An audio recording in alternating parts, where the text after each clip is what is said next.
भंडारा जिल्ह्यातून एक संतापजनक आणि तितकीच धक्कादायक घटना समोर आली आहे। 21 वर्षीय तरुणाने 17 वर्षाच्या अल्पवयीन मुलीला प्रेमाच्या जाळ्यात ओढून तिच्यावर अत्याचार केल्याचा आरोप आहे। मिळालेल्या माहितीनुसार आरोपी साजिद शेख आणि पीडित मुलगी यांची ओळख गेल्या 3 वर्षांपासून होती। ओळखीचं रूपांतर मैत्रीत आणि पुढे प्रेमात झालं।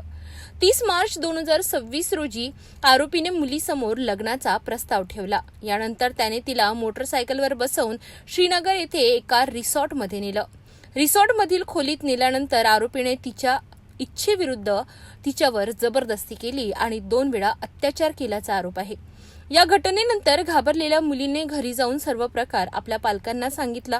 पालकांनी तात्काळ पोलीस ठाण्यात धाव घेतली। अड्याळ पोलिसांनी तात्काळ गुन्हा दाखल करत आरोपी विरुद्ध भारतीय न्याय संहिता आणि पॉक्सो कायद्याअंतर्गत कारवाई सुरू केली। सध्या पोलिसांकडून पुढील तपास सुरू असून पीडितेची वैद्यकीय तपासणीही करण्यात येते। ही घटना पुन्हा एकदा समाजात वाढणाऱ्या अशा गुन्ह्यांवर प्रश्नचिन्ह निर्माण करते आहे।